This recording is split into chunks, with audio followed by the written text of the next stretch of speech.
Hi again, listeners, and thanks for downloading the latest episode of the Fantasy Animation Podcast. If you're a fan of the podcast and want to support us, then please do think about subscribing. Every little helps. So wherever you're listening, give us a star rating and a like, or hit subscribe to get news on when the next shiny, brand new episode of the Fantasy Animation Podcast lands. But for now, please do enjoy the show. Back in the 90s, I was in a very famous TV show. I'm Bojack Horseman, Bojack Horseman, don't act like you don't know.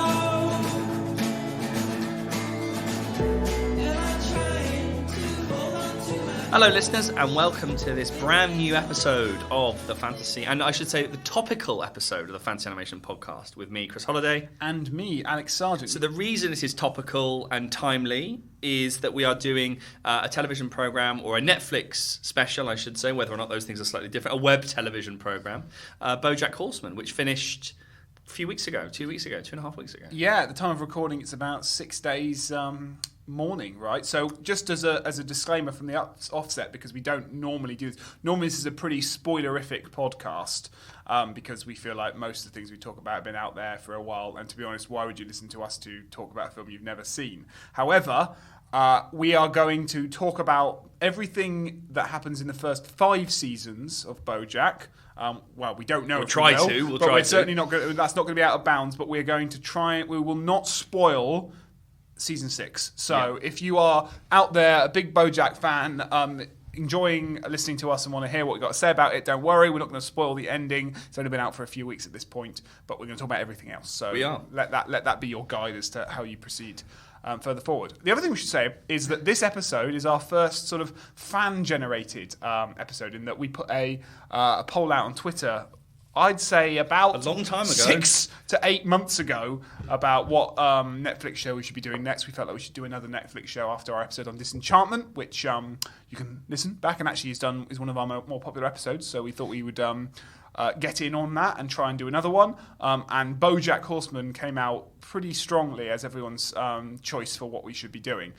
So you asked for it, and 8 months later we responded. It's like academic publishing. Well, it's like a 6-season cartoon show with about 12, 13 episodes each season. So that's a lot of stuff to be watching in between all the other stuff we've got to be doing. We made our way through it. We did. And we are here to ready, and actually, I think, quite excited to talk about. Yes, very, very excited. I think the show was, I don't want to say a surprise, because everyone told us it was great, and all the reviews say it's great, and everyone out there seems to really love this thing. But you have got that sort of slightly, impish resistance when you sit down to watch something that everyone tells you is amazing, that you want to try and not find it amazing.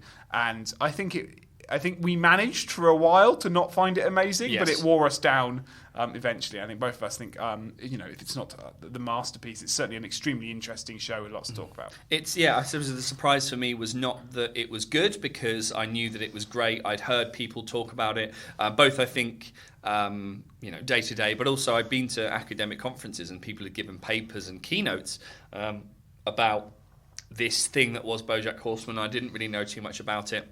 For me, what was surprising was at what point it got good, or I felt that it got good, and also what elements of it were good.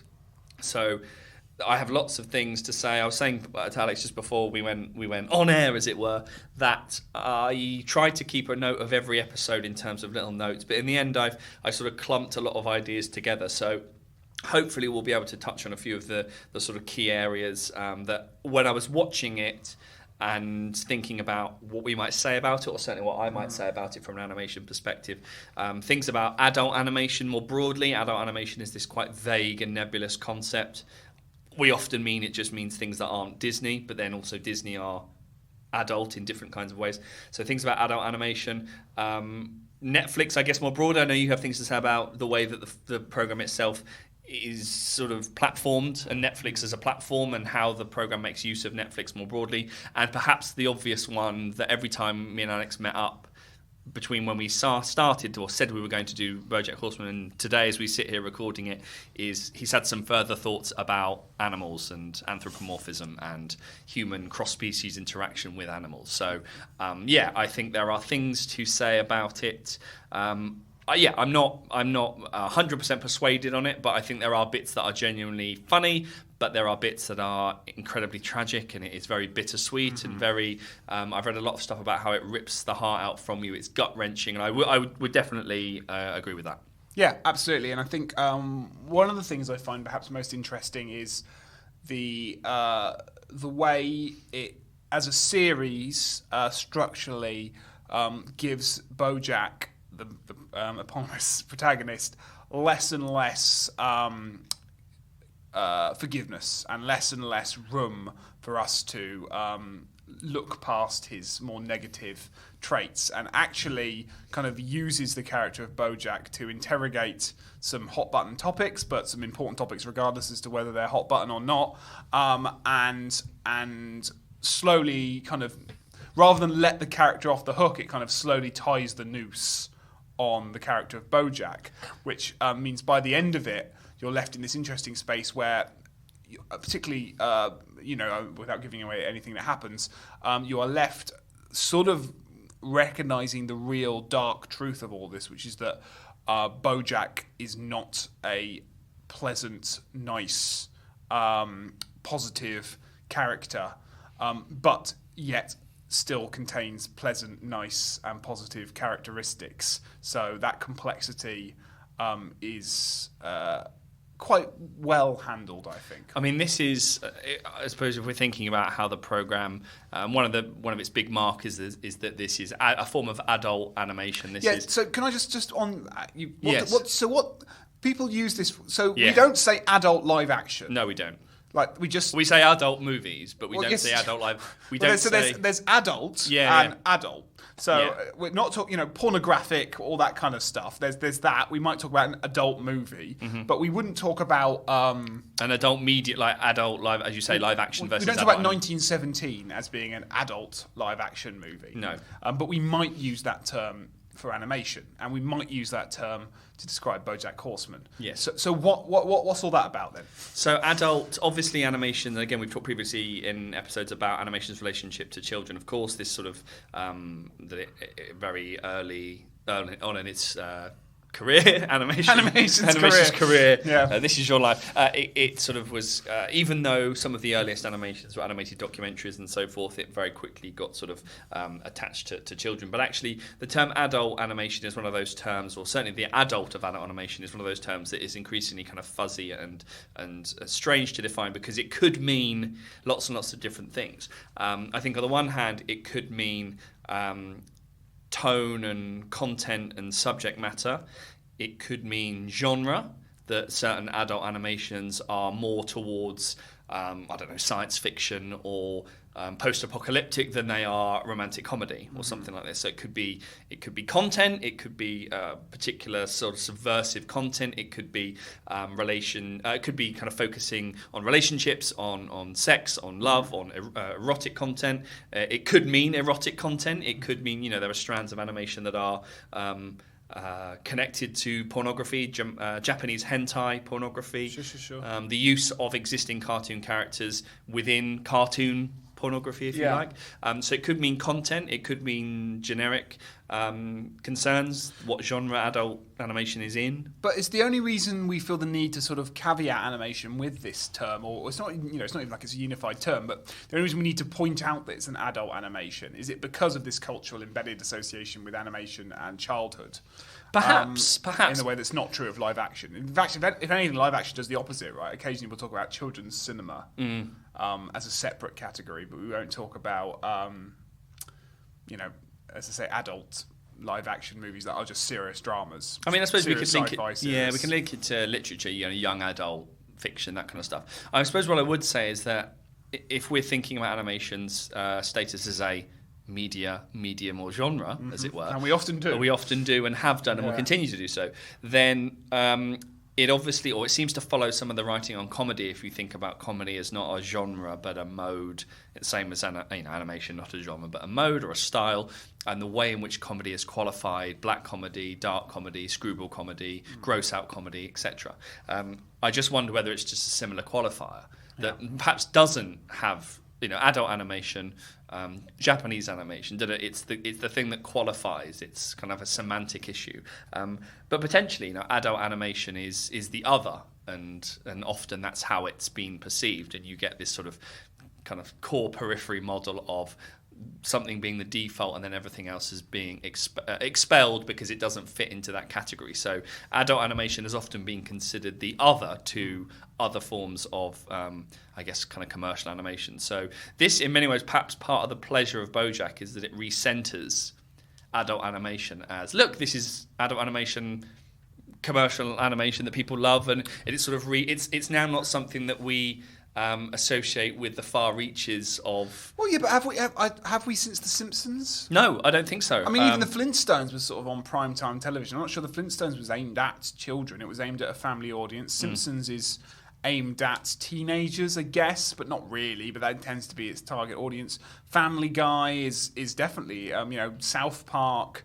I feel like we've gotten over that. Certainly on television. No, I agree. Yeah, I reckon film that might still be a caveat that distributors, producers would need to emphasise if they were selling. When Sausage Party came out, the whole emphasis was that this is not a normal animation, quote unquote. But Bojack is quite a normal. It's not normal in many ways, but in terms of the fact that it has adult themes, that's quite normal for animation on television. No, I agree, and I think the connection between animation and children is something that can be overstated. Animation's ability to have a dual register. Yes, it can. It can be overstated, and it's not for this podcast to say the other thing, because we're here to talk about a film that isn't a children's animation, but it can also say, but it also can be understated in that it still exists. It's still a thing. It's a completely knotted cultural phenomenon that has associated a particular way of making cinema with a particular audience and a particular style, and it's been like that for nearly a century now. So I take your point that it can be over-egged, but it can also be sort of some obvious truths can be ignored here, which is that for whatever reason, animation performs a cultural role that seems to skew towards a vision of childhood, and it's worthwhile thinking through those things, but perhaps not. Right. But that childhood in and of itself is an aesthetic, given that that lends itself to drawing and animation as opposed to photography and live action. I remember once getting asked a question about that, but it's adults that produce the thing. Yes. And so it is it is stuff produced by adults for children, and what does the for children element look like? In Bojack Horseman, perhaps you have a split between the way that the characters look, which in a picture book might suffice as children's entertainment, whatever children means and whatever entertainment means in that sense. But then it's the grafting together, perhaps, of that kind of aesthetic with a sort of very tragicomedy, surreal, strange subject matter. Yeah, sure. No, and maybe it's time to talk about the visual style a little bit, because it is quite distinctive, right? And I'm trying to work out what is distinctive by design. But the show's designed by, oh God, here we go. Lisa Hannawalt. Yeah, thank you for taking that, because I was about to butcher her last name. Lisa Hannawalt, who is a cartoonist by trade, illustrator, can we say anything about the style of Bojack that's worth sort of talking about in the abstract before we get into the detail? Well, I suppose we'll talk a little bit about the style in relation to its animals or its anthropomorphic agenda. It has a relatively uniform style, but in a different way to something like Family Guy or The Simpsons or other long-form American television, in that the characters are often animals or anthropomorphic animals, and they coexist with human characters. But there isn't. I could never predict what the next character would look like, I don't think. In terms of the world, I think it's very inventive. What I like about the design of the program is the way it uses backgrounds, so the way a lot of the humour is embedded into kind of printed material, posters, signage, that kind of stuff. I think that's really good. It sets up I suppose it has to because it's serial television, but it sets up a series of locations and that become familiar. But I think the opening sequence to the program sets in motion this sort of quite surreal style. This sort of, I mean, it is surreal. You see these animals wearing clothes and things like this, but the way that each episode seems to have a different title sequence, removes characters, adds characters in based on the narrative events of the previous episode. It's very colourful. I think the style is very colourful. It makes use of dark outlines, I think, quite well, but it is also quite kind of flat at the same time. It has moments of depth and moments of kind of subjectivity and point of view and blurred perspectives and things like this. But I think it's relatively. I think I'd recognise the Bojack Horseman style. Yeah, absolutely. And I think cartoonal. The cartoonal. I think the lines. I hadn't thought about that, but yes, it has a certain drawn quality to it that actually is quite a sort of symptom of television animation. Yeah, the black line, the thick black line is a thing about it, but there is something about this style that feels like a pastel drawing. The colours. You've done well there, Chris. Everything you just said, I agree with. So far, you're doing okay. Well, should we do a quick plot synopsis, I guess? Well, so the basic setup, if people haven't seen it, and again, if you haven't seen it, this might not be as penetrable. Or it'll be prompting people to go and see it and binge watch. It's about a horseman. Yes, a horseman named Bojack, who is a sort of, I want to say washed up 90s TV star, but he's not like he's not. But has moments of success. He does have moments of success, but then throws it all away or loses it. So he's a sort of a celebrity whose star has faded, or at least is fading at the beginning of the show. He is known for starring in a very successful sitcom called Horsing Around, where he is. It's very much a parody of sort of late 80s, early 90s family sitcom. Yeah. What's the premise of Horsing Around? It's something like it's a couple of orphans have to be raised by Bojack, basically. Yeah, and he becomes their... Ironically, he becomes a kind of surrogate father figure in a way that doesn't quite translate to the real world. And actually what happens that Horsing Around becomes this continually used and ironic counterpoint to the events that are happening in the real quote-unquote world of the programme. At times at his most distressed, he comes back and starts rewatching Horsing Around, doesn't he? And binge watches Horsing Around, and we can talk about binge watching and sort of parallel of that later. So he's a sort of faded star. He's unsatisfied with how his career's gone, but financially very well off, lives in a nice Hollywood sort of mansion. And he is surrounded by a collection of characters whose stories sort of intertwine and play out. There's his agent and, at the beginning of the show, on and off girlfriend, Princess Caroline, who is a cat. Obviously. Yeah, there's probably about half a dozen main characters. Bojack, Princess Caroline, and then in the first season, his ghostwriter, maybe the first couple of seasons, season and a half, his ghostwriter, Diane, who's a Vietnamese-American woman. Yes. There's another human character, Todd Chavez, who's voiced by Aaron Paul, very well, who's sort of a sort of stoner, slacker character that sleeps on Bojack's couch, but in many ways is many ways the moral compass of the story. Yeah, exactly. I was going to say, in many ways he is the emotional centre and there's a couple of episodes throughout. I think it's 3 and 4 that shine the light on how he's a good character that goes out of his way to help other people and brings it and kind of throws into relief or brings into relief their selfishness and narcissism through his selflessness. Yes, so he's a naive character, isn't he? He's almost like a holy fool kind of character.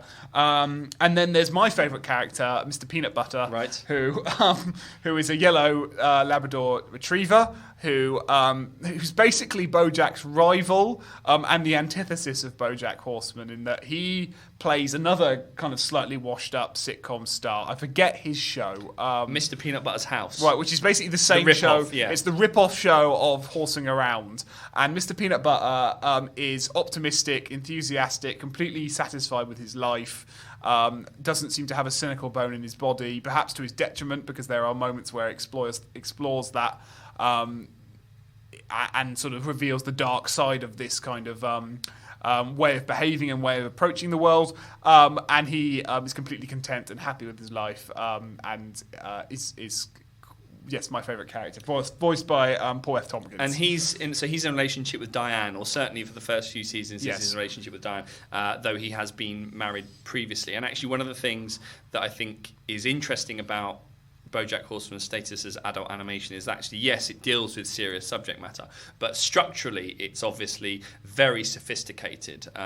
And makes full use of the idea of serial narratives in terms of the way that it sets up characters or sets up scenarios and then truncates them and then fast forwards and moves back. That's not even doing it. That's doing it a disservice because it is very sophisticated in the way that it organises time, more so than just flashback, flash forwards. Certainly, past and present coexist in moments, but certain episodes, just end, and then 3 episodes later, we go back and find out how that scene. So I think it's very kind of it's a good example of sort of complex storytelling. Well, it's complex storytelling, but it also, you said it's serial. It's sort of serial, yes, but it isn't.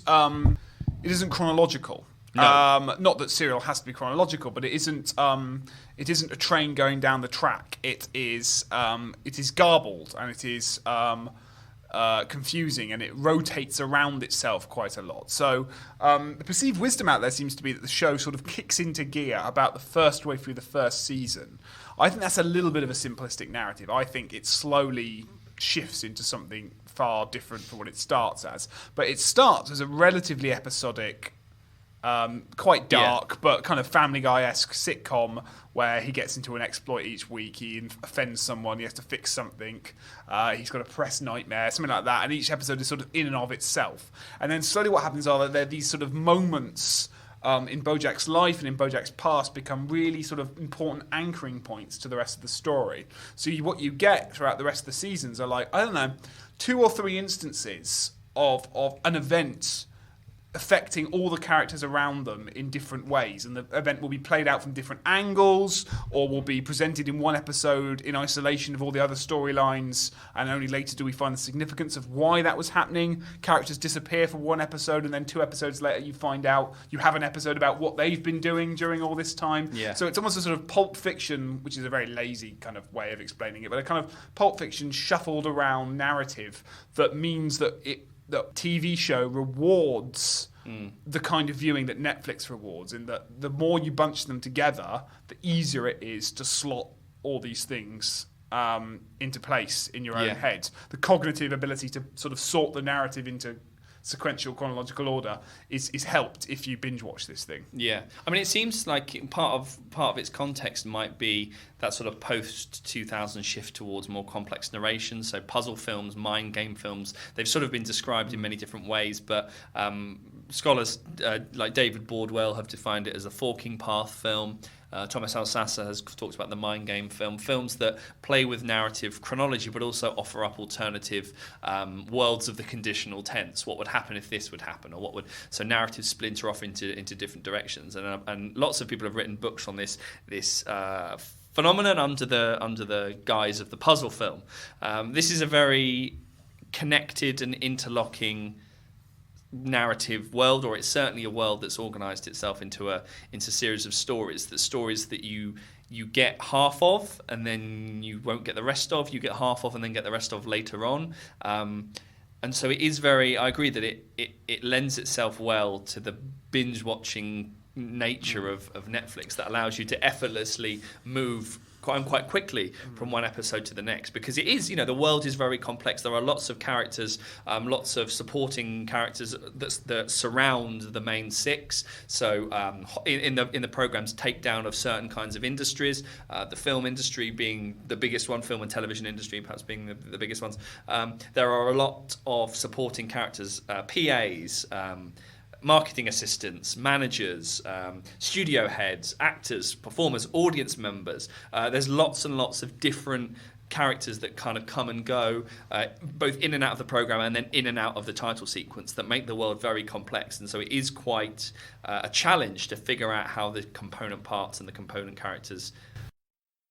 Okay, so this is one of those moments where we pause the podcasts and stop talking as we were then, and start talking live. Well, not live, but we're always live and not live. This is... It's hard to record in advance of the moment that you're recording. Sure, this isn't a live stream. No, so that's not what we've paused the podcast to talk to you about. No, we have paused the podcast to talk to you, listeners and potential contributors, actually, about the blog element of the website. So if you visit fantasy-animation.org, you'll see that we run a weekly blog. So the blog itself pulls in different voices from lots of different places, whether you're an animator, creative practitioner, academic, whether you've been to a film festival, an academic conference, whether you are, been to the cinema, seen an animated fantasy television program.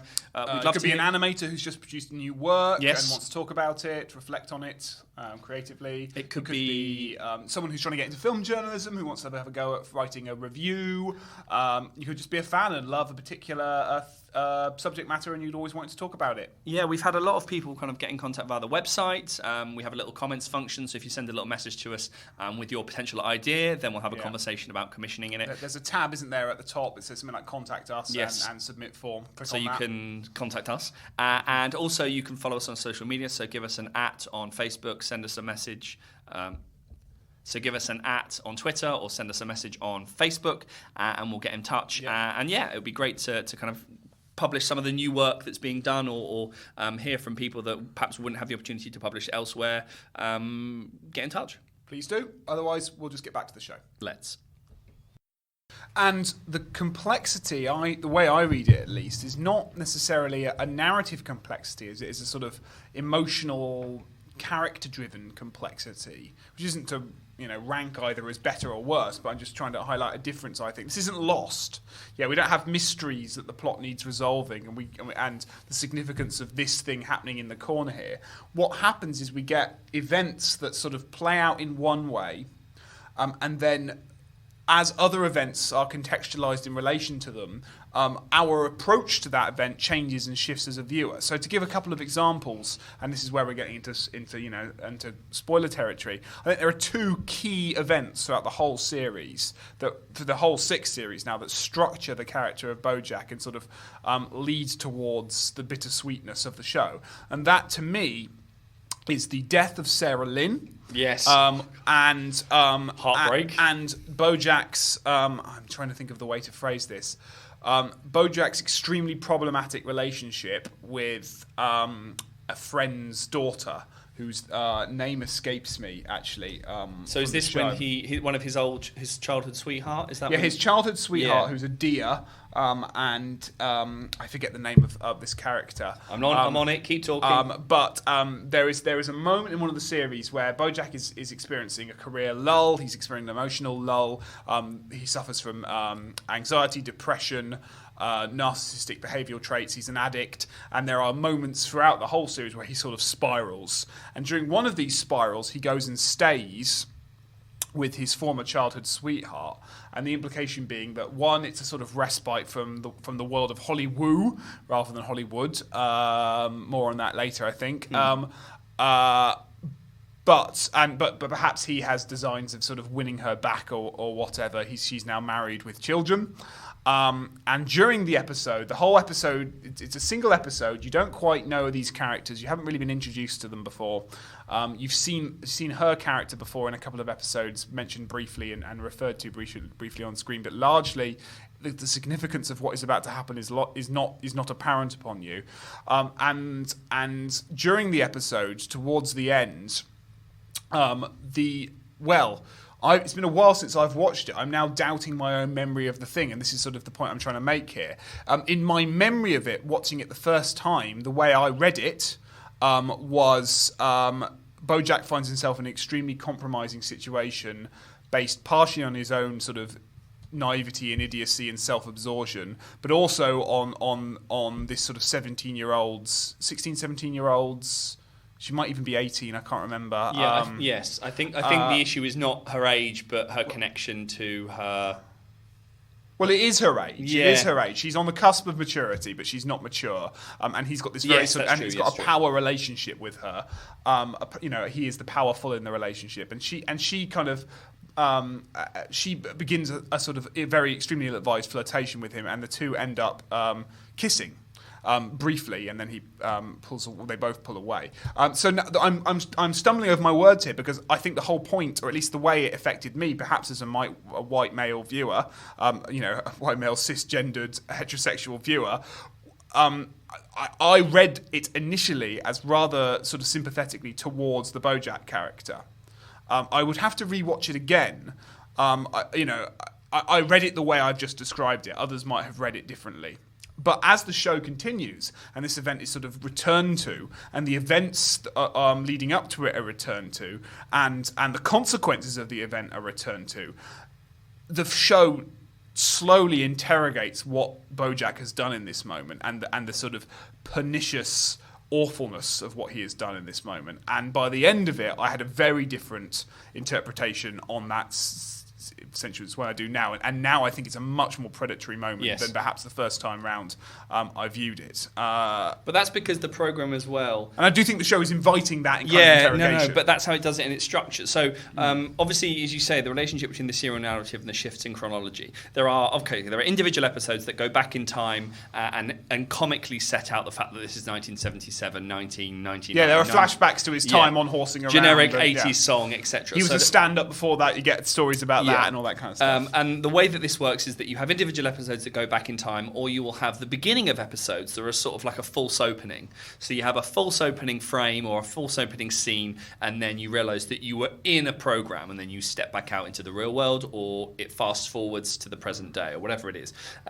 Then you have episodes. One of my favourite episodes, which I'll get onto, but the past and the present coexist through not necessarily split screen, but just the merging and the superimposition of past onto present, and then they play out in one scene, and you have things, and suddenly one of the characters fades away, and you realise that they were set in the past, and they've now.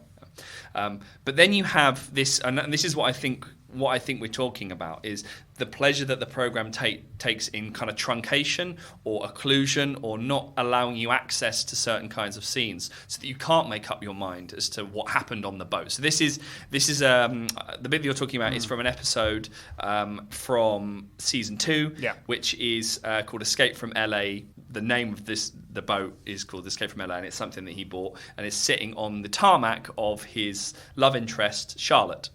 And the daughter is called Penny. Yes, that's right. And this is he one of his lowest moments, and I think this is maybe where the series starts to shift ever so slightly, because the first series ties the noose a little bit around the protagonist. Because the first series is really structured around a series of escapades that are brought together or connected together by Diane's writing of a story or the biography of Bojack Horseman. She is his ghostwriter and just follows him around and gets to learn a bit more about him.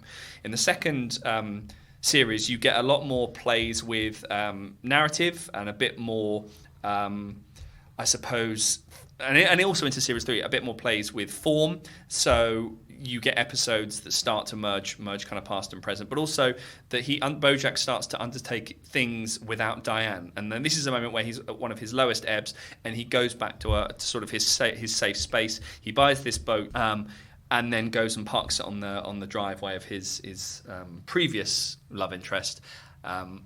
And then lives with them for a few months, actually. Weeks. And the whole episode is this sort of isolated moment in his life. So the other characters aren't in it. No. Their storylines don't continue in the background. It's all him living with his family.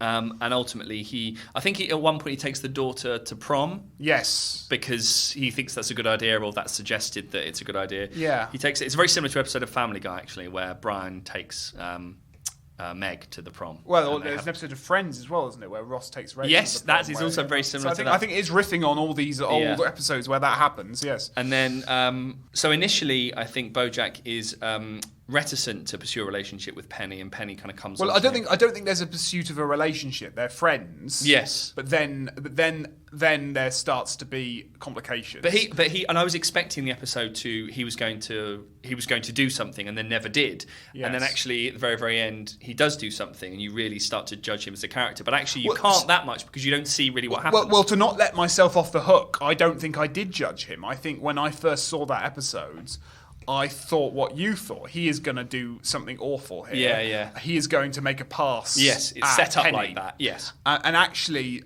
again, from my memory of this episode, season 2, season 6, the way I first read it was actually largely she's making a pass at him. He does not act appropriately, but he doesn't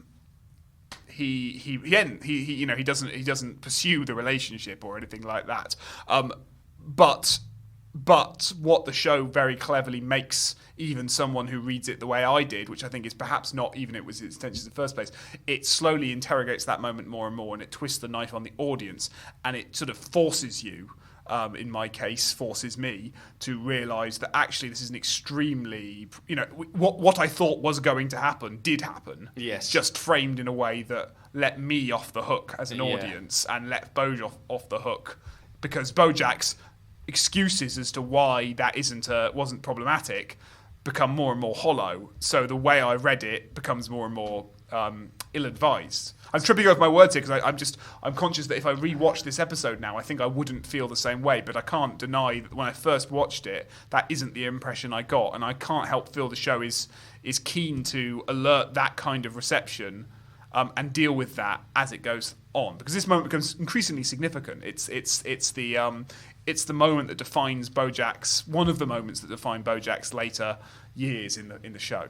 I mean, and you mentioned earlier that the other instance is the death of Sarah Lynn. So Sarah Lynn is a really kind of important character because she is of the past and of the present. She is one of the few actors and actresses in the original cast of Horsing Around that he kind of still keeps in contact with, but is very much a comment on the train wreck culture of child celebrity. Yeah, so once again, she's the child actress. So she plays the youngest of the orphans that he raises on Horsing Around, and she grows up I think they're probably riffing on quite a few actual child actress careers here, but she grows up to be sort of drug-addled by the time she's 12 or whatever it is, alcoholic, launches a kind of vaguely successful pop career for a while, and is still an addict when the show begins.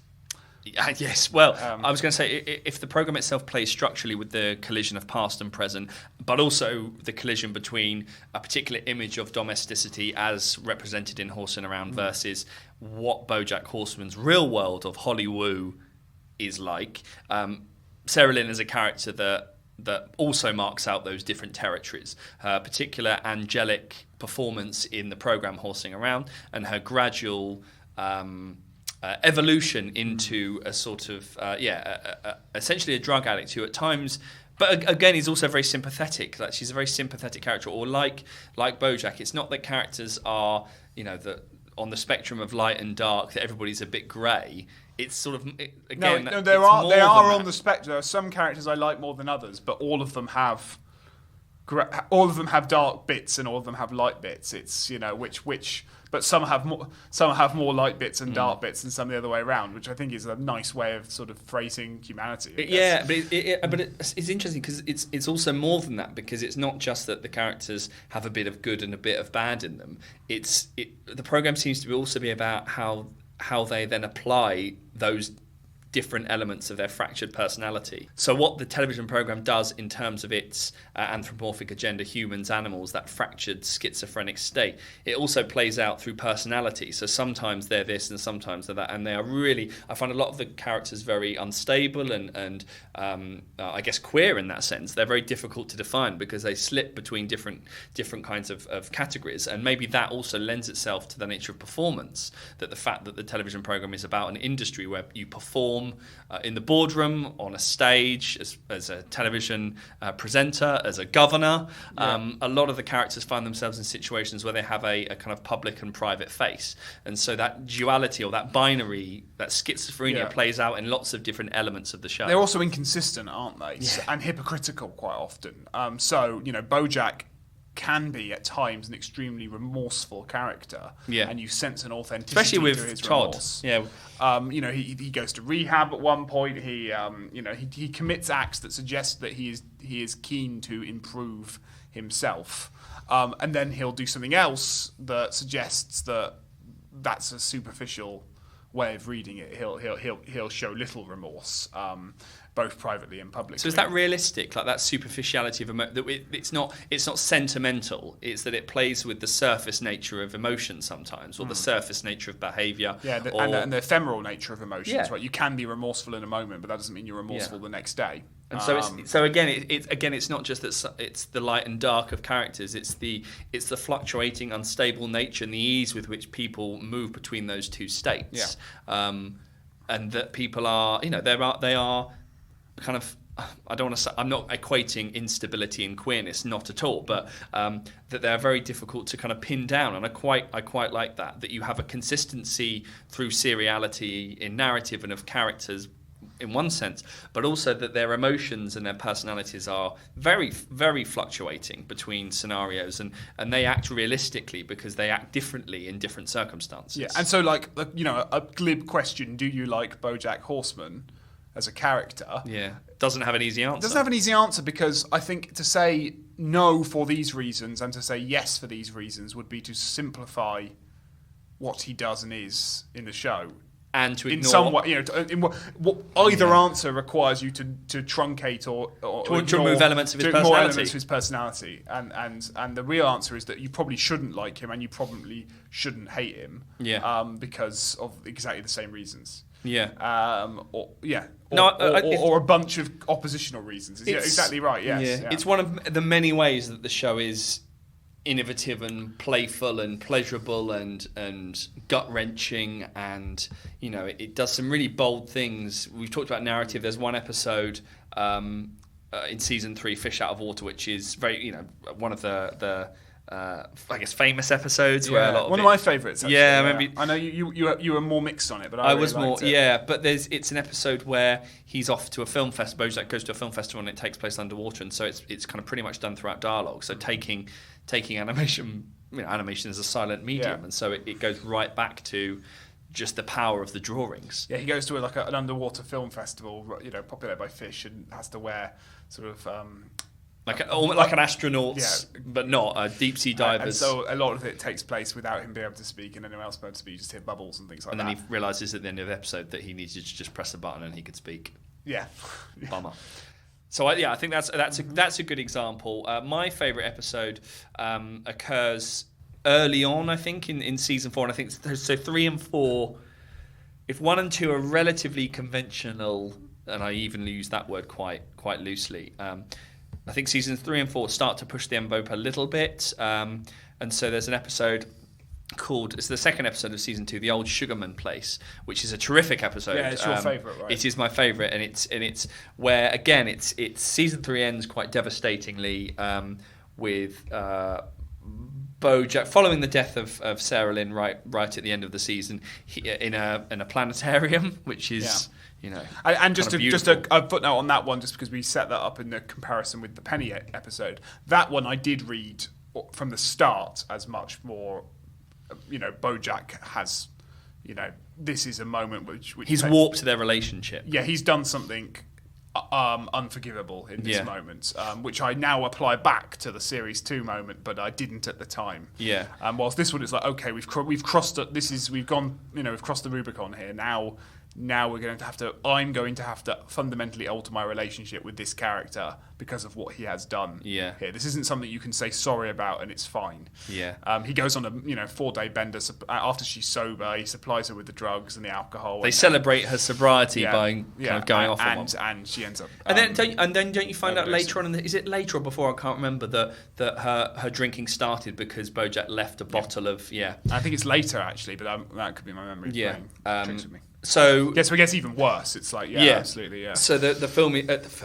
So the television program is sort of unforgiving in that sense. But season 3 ends with her death, and a very somber moment. It's sort of treated, and it's one of those rare instances where a character death in a television program has a funeral. That often doesn't happen. So we have a funeral, and they talk about Sarah Lynn, and then that sort of becomes the catalyst for his. I suppose he removes himself. He removes himself from the world. And season 4, I think the first episode of season 4, See Mr. Peanut Butter Run, is when he begins to run or wants to run for governor. Yes. And Bojack's not. I don't think he's in the episode, or you only hear his voice, and so he is physically removed from the episode. You find out that he's gone to his old childhood holiday home, I think, by a lake, the Old Sugarman Place. So this is this second episode of season 4, and it's the one that moves between time periods so effortlessly. You have scenes that play out in parallel. So there's a bit where characters are in a car on a road, and it looks like they're chasing each other, but it's just 2 time periods put together. It's very. I don't know, kind of emotional. I thought it was great. It's one of those ones where it becomes very smart. It matches smartness with sincerity, which is very difficult to do because often one trumps the other. But I felt like it balanced both. Mm-hmm. Yeah, I agree. I also there's lots of the formerly experimental episodes. So there's one where he gives a eulogy for his mother, and the whole episode is his eulogy, and it ends with a very good gag. But the whole thing is very sort of seriously played, and he sort of mediates on their relationship, and very much sort of she is initially at first structured as the result of all his pain in the sort of Blofeld sense of the word. She is this extremely domineering, abusive, physically and emotionally, but mainly emotionally actually seems to be the main felt during his childhood, and that seems to be the sort of result of his later sort of self-obsession and self-loathing and self-loving at the same time, in that sort of flip side of narcissism. But again, that's another thing that the TV show deconstructs, is that whilst for the first couple of seasons it lets you explain and justify Bojack's behaviour because of this sort of tortured mother, this dragon of a mother, both by humanising her and by sort of, exploring Bojack's real sort of the consequences of Bojack's actions. Again, it doesn't really let him off the hook. But this eulogy is a really interesting thing where he sort of enumerates on his relationship with his mother, and then the gag at the end after 22 minutes is that he's actually in the wrong funeral home. So he's been giving it to someone who is not his mother. So that's quite good. I'm just thinking before we confront the big issue of animals. Yeah, we should do that. It's things that we need to line things up a bit. Yeah, I mean, there's sort of I'm not gonna line things up. But I'm just thinking about the things that the program pulls in terms of its targets, and it's there are episodes that are dealing with things like abortion. Yeah. There are and social media's relationship to abortion. There are one of my favorite episodes is an episode from season 3, Stop the Presses, where Bojack's on the telephone trying to cancel his subscription to a newspaper that he doesn't read, and the whole episode is him explaining his anxieties to this unseen newspaper executive who's trying to not make him cancel his newspaper membership, but that.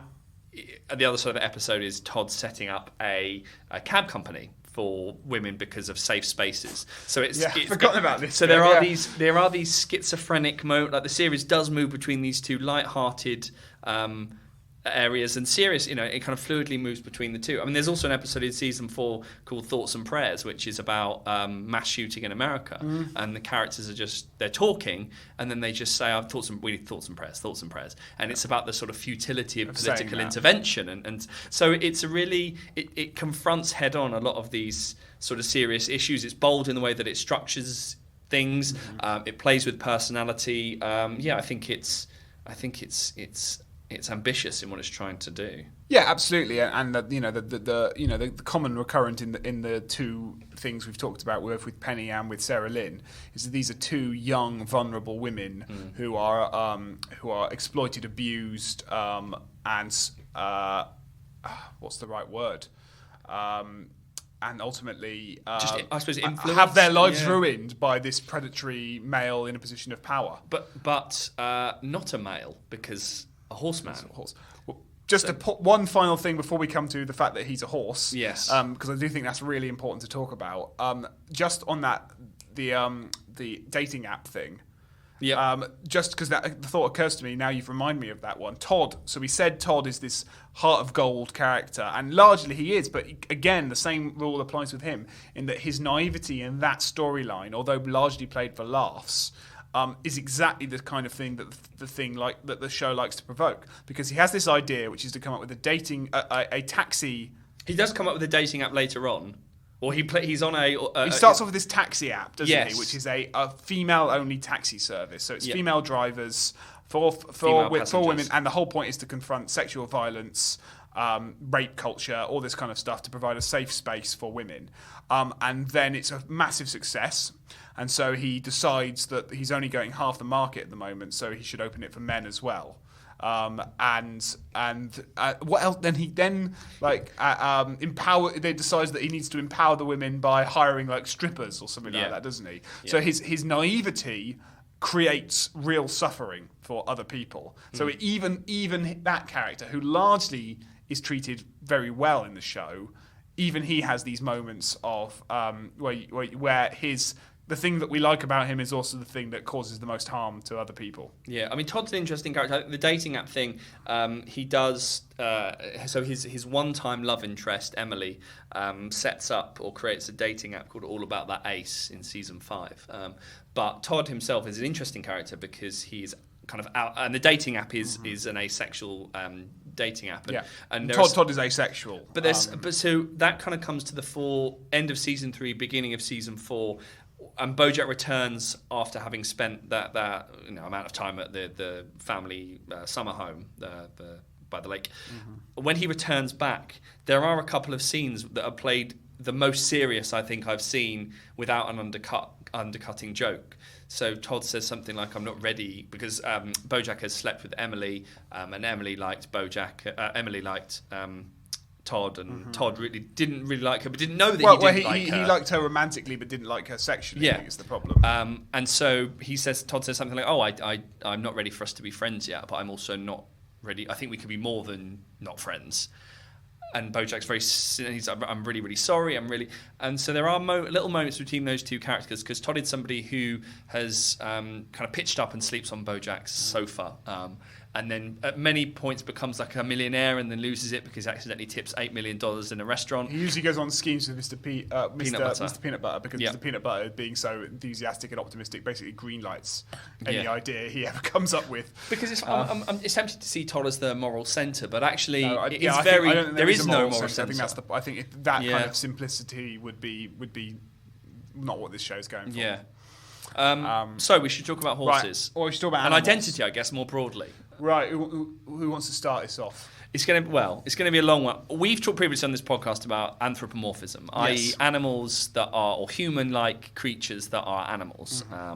Now, there are many ways to kind of attack this, and Paul Wells has written a book called The Animated Bestiary that talks about this idea of bestial ambivalence, i.e. the ways in which you can use animated animals or animal-like, human-like characters, but play with elements of that fractured personality. So the interplay between culture and intellect versus, I guess, native instinct. So intellect and instinct, that animals can be human-like and they can wear clothes and talk, but they also might lapse into their non-human identities. And so he talks about this in relation to the DreamWorks film Madagascar, and says that he calls this the Madagascar problem, that characters are pulled between their instinct and their culturing, so their animal identity and their ability to be cultured creatures who work on the basis of intellect. Other writers have talked about cross-species interaction and how it represents a fascinating conundrum for animation more broadly. How does the non-human and human work together? Is that connection verbal? In the case of Bojack Horseman, it's verbal, it's physical, it's sexual. The whole program has an armory of anthropomorphic characters. It mixes real-life celebrities with who voice themselves. So Mr. Peanut Butter has previously been married, if I remember, to Jessica Biel, who is voiced by Jessica Biel. Paul McCartney makes a brief appearance, 2-3 line vocal appearance. There are real-life stars who voice fictional characters. There are celebrities that are animal twisted. So there are film posters that adorn a lot of the walls of the offices, Hollywood offices. So His Girl Friday becomes His Squirrel Friday. There's an episode in season 1 about what it means for Bojack to have sex with a manatee. I think it's season 1, maybe season 2. And so the whole program is very clever in the way that it engages with non-human identity. They are human for the most part, but then they will lapse into their non-human identity. So this often plays out in sight gags. So characters walking across in the background, and you realise that a flat is being played by Locust, and it's Locust walking around, and so it's very clever in the way that it engages with its non-human characters. But yeah, so that's my first little thing, that it plays with non-human identity, and I think the program is deliberately trying to it fluctuates again in its representation between animals who perform as animals who perform as humans, and a lot of the humour is derived from how much they veer towards human and non-human identities. So a lot of what you said is replicated as we've talked about on previous podcasts, in fantasy literature and the study I of forgot about the fantasy literature. bit of this podcast. And animals have been theorised as being sort of rooted, or our interest in animals has been rooted in sort of unconscious fantasy, the imagination. I think Freud talks a lot about animal imagery in dreams, in his interpretation of dreams, and there's a lot of stuff about why it is that we often articulate thoughts, emotions through recall to animal imagery and animal characters. And I want to pick up what you said about fluctuation, because I think you're exactly right. If you think of fantasy as a sort of psychological act in this case, fantasy being an impulse, say an emotional impulse, say something that is pre-rational rather than something that is cognitive, relies on a structure, an erotic structure. And I don't mean a sexual structure, I mean erotic structure. Fantasy needs something to push forward to and push against from, a distance, much like in the sexual context, erotics requires a distance to achieve the attraction.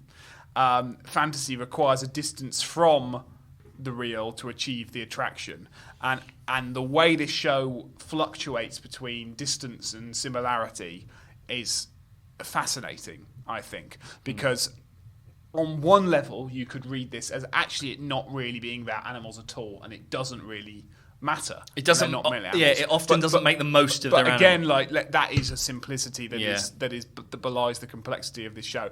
It really matters that they're animals, and it perhaps matters even more when we don't think about them being animals. It really matters that Bojack is a horse, and it really matters about other characters, in different ways, right? So you could argue Bojack's hoarseness is not something that the show interrogates very much. There's a couple of references here or there. When he's in rehab, they have a conversation that he's never had a relationship with a horse, and that all his relationships have been with either humans or other animals. But his hoarseness doesn't seem to be bound up in his identity. And yet, if you think about his relationship with women, his relationship with most people, his physical prowess as a horse, his power as his physical imposition over other people by being a horse, really plays into all of that, right? It would be very different if it was Bojack Mouseman. Yeah, it'd be very, very different in that kind of dynamic. His physical imposition is important, and other characters that. It becomes more apparent, like Mr. Peanut Butter. Mr. Peanut Butter is a Labrador. Mr. Peanut Butter's enthusiasm, simplicity, joy is rooted in his Labradorness. Yeah. So the show is constantly using its animals, and when it's using it at its least explicit is perhaps when it's most interesting for me. A lot of the gags around hoarseness or Mr. Peanut Butter's status as a dog, his dogness, they often function as very mild throwaway gags. So when Mr. Peanut Butter, I think, is curious or hears good news, his ears prick up, and there's a few episodes that sort of play with his loyalty and devotion that manifests through personality as enthusiasm and positivity and optimism. So there is different, even within its anthropomorphism, more broadly, the program has different levels of characters. It has the middle ground, so perhaps Bojack Horseman is the middle of this. Anthropomorphic characters that are ostensibly humans look like animals and offer a mild interrogation of those competing qualities. Then you have human-like characters, and then you have animals that often play as animals, or more so that play as animals, that aren't afforded human-like kind of connotation. And what I've talked previously about, and that how anthropomorphism might even be a wrong word, that there are other terms that manifest the collision between non-human and human identities. Therianthropy, and you get a lot of this in mythology, but therianthropy, so characters that are human-like, that get transformed in fantasy narratives into non-human objects, and then at the end they are turned back. But for that brief period where they are candlesticks or they are clocks, they are essentially humans but clothed in non-human form. And that probably explains a lot of animation history. Mickey Mouse, there's not much engagement with his mouseness. He is ostensibly a human. And yet Bojack Horseman, you forget that they're animals, and then you're reminded sometimes, but then what you're saying, it seems like that you forget or don't notice because of something, that there's engagement with Bojack Horseman's hoarseness that transcends our ability to be reminded. So we just take into account, and his hoarseness becomes a quality of his personality, i.e. he's strong and imposing. And but there are other moments in the series. So when he has gone to commit suicide at the end of season 3, he then sees a bunch of horses running free in a field, and then that's quite an explicit confrontation of his hoarseness. He wants to be free, he wants to roam, and so there's lots of cross-species alliance. So Princess Caroline has a relationship with a mouse at one point, and they joke about having, can a cat and a mouse be together?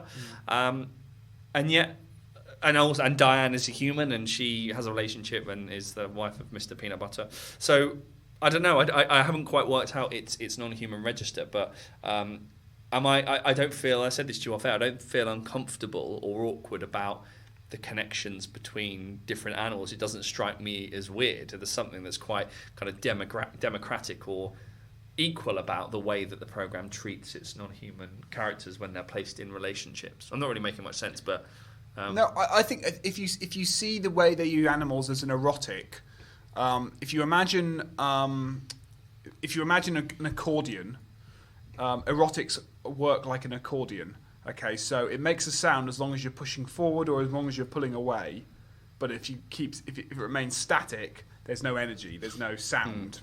Well, it's like that with fantasy. Fantasy must push us towards or pull us away, or it doesn't have that emotional impulse that makes it a force like that. And the animals help us and help the show's creators push us towards and pull us away from certain things it wants us to be pushed towards and pull away from, for better and for worse. I'm not talking about just repulsion and attraction here. I'm talking about, I guess, it could be normalised and spectacularised, might be another way of putting it. So, to give you some sort of concrete examples, sexuality is given an erotic treatment here, in that it is both spectacularized within the show and normalized within the show. It's spectacularized because you cannot escape the fact, noticing the fact that Diane, for example, is a character that has a relationship with a dog. Mm-hmm. She her and Bojack have a quasi on and off relationship. She later has a boyfriend who is a buffalo. And I believe there are some human characters she has a relationship as well. Bojack has a relationship with an owl, with humans, with a cat, and there's this cross-species sexuality that extends across the entire spectrum of characters. Todd ends up, I think, with an asexual rabbit. Maud. Named Maud. Yeah. Yes, indeed. A sentence I never thought I'd say, but happy to have said it.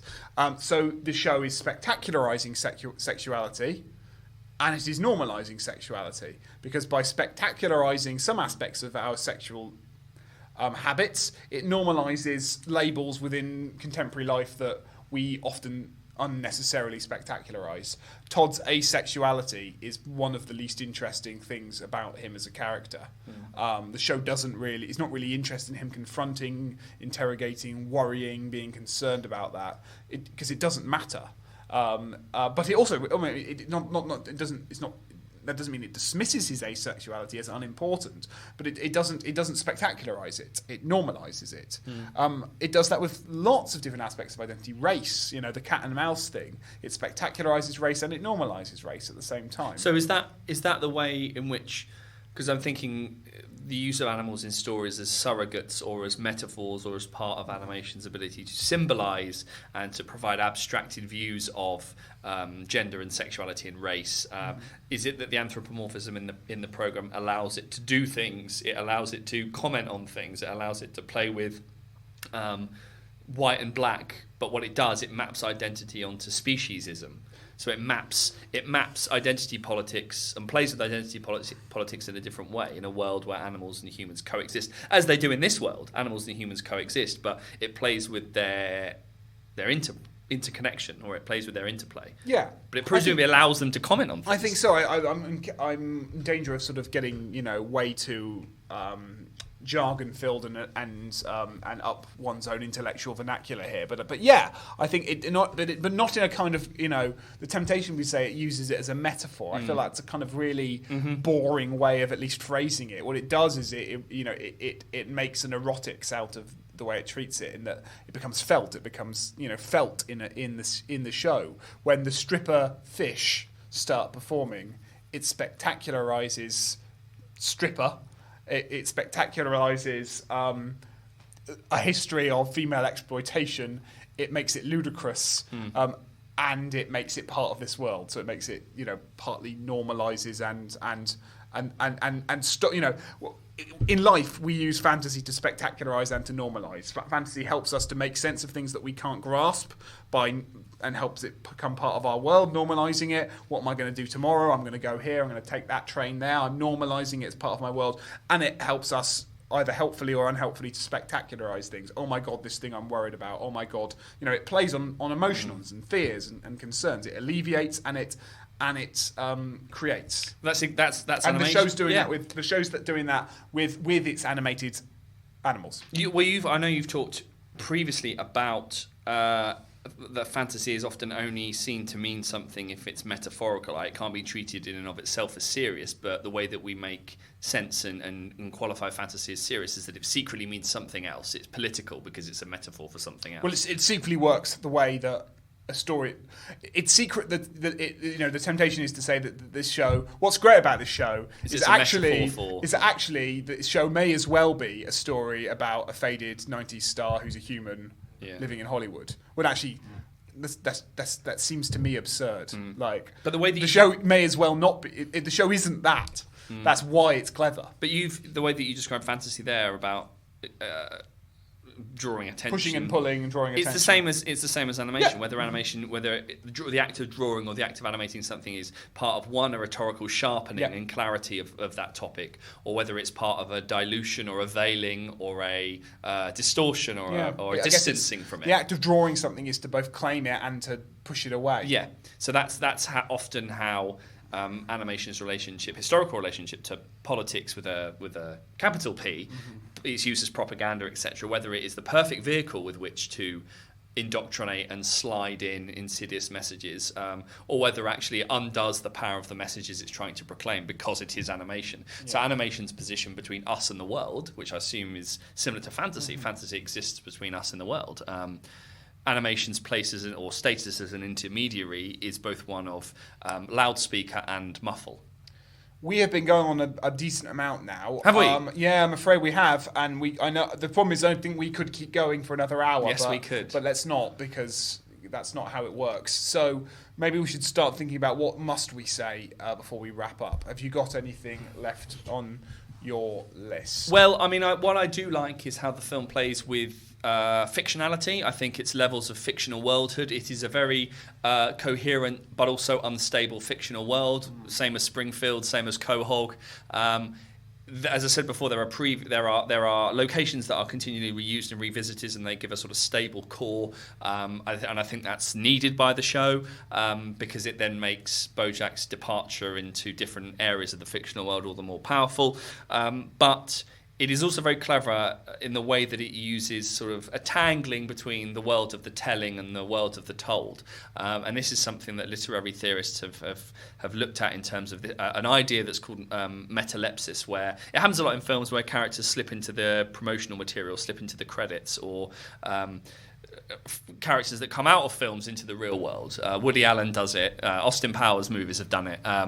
And so it comes from literature, but what I like about Bojack Horseman is that it does it chronologically. It plays with narration, but it plays with our awareness of fictional levels. So we often begin in horsing around and come out. There are several episodes that begin, I think at the beginning of I think I want to say season 3, when the Secretariat movie that he stars in early on in the show is starting to get successful. He does promotional junkets for that, but it slips between performance and reality. So I like the program's awareness of false openings, of fictional levels, and kind of stuff like that, as part of its interrogation of the film industry, celebrity culture, television production, game shows, awards season, all those sorts of things. Its awareness of its own levels of fictionality, I think, is important. Yeah. I guess that plays into a few of the things we've been saying about sort of character construction, its role as animation, its role as fantasy. So yeah, I think it's slippery, isn't it? What about favourite episodes, favourite seasons, favourite moments? As I said, I think my favourite episode is right at the beginning of season 4, the old Sugarman place. But I think as a whole, my favourite season is season 3, because it's where I felt more of a seismic shift between the beginning. It's the fulcrum, I think, because it's you're moving toward Sarah Lynn. It's his relationship with his own family, I think. Yeah. I certainly think that's the moment I sort of really felt comfortable. It's not the right word because of all the reasons we've just said, but comfortable that this was going to be a rewarding 6-season watch for me. Yeah. I don't know if I think I steadily got more interested in it as it went along, and I found the last season extremely emotionally confusing in a good way. And I still don't know what I think of the ending and what I think of the show's overall. Well, I don't think it has an overall theme, and not in a bad way. I mean, things don't tie up in a bow, do they? But that's fine. So I sort of just went with it more and more as it went on. I found the first season a bit of a slog. I just thought, bear in mind, this is a slightly artificial way of doing it, but I thought we're going to do this show on it. This is going to be quite a long investment here, and I'm not loving it straight away. But that is often true of television. So I don't blame it too much for it. I would be interested in going back and at least watching some of it again. As I say, I have a conflicting relationship to my own interpretation of some of the moments. So I'd like to sort of see what I think about it now, with that in mind. But I don't think I'm going to do it straight away. So that's. No, I think it certainly rewards duplicate viewings. I know it's a sort of easy thing to say when I'd have to see it again. Well, I don't. My honest answer, I don't know if it rewards duplicate viewings because I've not duplicately viewed it. But I think there are bits to it, certainly in terms of its. I don't feel like I feel like I could penetrate it more. Yeah, I think it's very visually detailed. It has a lot of sight gags that it sort of throws away in the background. It's not as ironic in some ways. There's a lot of satire. Certainly on American television, it's very. That's what I think shifts. I think I feel maybe wrongly at the start. It has a very sarcastic, cynical, ironic edge to it, and ultimately, I think the show isn't that. I think the show is quite sincere in what it is saying. What it is saying is not very optimistic, but it is saying it, and I like that. I find a lot of. Pop culture. I mean, Family Guy is not a show I get on with very well, and I find it because I just feel it lacks intent and sincerity. It lacks, it's all snark, and there's no substance. And I felt this actually didn't. I thought it was going to be very snarky, and I don't think it is. I think Bojack's character is very snarky, but we get more and more distance from that position as it goes on. So there we go. I think that the snarkiness is reserved not for the tone of the programme as a whole, but as a way that the programme marks out particular characters as incongruous with the world around them. That his snarkiness has consequences. Yeah. That his snarkiness will sever relationships with his family, both past and present. They have. But also his relationships with his close friends, or his inability to hold on to close friends. The snark is not central to its status as satire, as parody, but fundamental to its characters as believable, potentially. We live in a world of sarcastic folk and sincere folk. Yeah. The postmodern condition is irony and snark. And certain celebrities have built a career out of it, of being ironic, and so I think this is much more of a sincere treatment. I'm not going to use the word realistic, though I believe I have over the last hour and a bit. But it is fictionally real, or it is fictionally its fictional world is rooted in certain parallels with the real that you don't often see. But that's also not to say that it doesn't make the most of its status as animation, which is, as you say, allows it to use anthropomorphism as part of its register. Well, look, I'm sure we could have said more, and I'm sure there are bits that people would like to have us to have talked about that we haven't. In which case, they can get in Yeah, touch in which and write case, posts. get in touch Yes. and either bug us about it on Twitter. You can find us on Twitter at Fananim Research, FANANIM. I messed it up for the first time in You ages. did. FANANIM Research. I'm going to leave that in and make sure people know that this is the Rough around the edges. Yes, absolutely. You can find us on Facebook. You can contact us there, and perhaps we can have a conversation on that. But yeah, if someone feels like this is not the definitive word on Bojack, and someone else needs to say more, come and write a blog post for us. We'd Absolutely. love to read. There's definitely more to say. There's definitely more to say. This is just hopefully a little intro to the show. And thanks for your suggestion of watching it, listeners. I know. We'll try and source you for another one soon, but as you can see, that took a while. So we'll. So in the meantime, maybe pick something that's got one season. Next time. Something that was cancelled. Yeah. Someone's going to say The Simpsons next. Yeah. Right, off we go. We also have a couple of screenings left in our Cinema Museum series. So later this month, in a couple of weeks' time, actually, on Friday the 28th of February, you'll be able to come down to the Cinema Museum in Kennington, London, to see The Dark Crystals. So me and Alex in conversation there, introducing the film, talking a little bit about its status as a fantasy animation, a bit of performance, a bit of puppetry, and you can get tickets on the Cinema Museum website, cinemamuseum.org.uk. There may be a land strider or two. Yeah, that'll be hilarious in a couple of weeks. I was going to say I've not seen the film, so your humour works best when it's in anticipation. And then we also have as the concluding screening Yellow Submarine, so a film that we've already done as a podcast. So that'll be an exclusive live event. We're not going to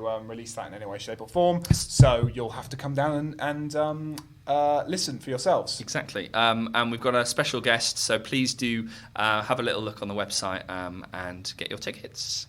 That's been us for another episode. Thanks for listening, and we'll see you next time. Bye.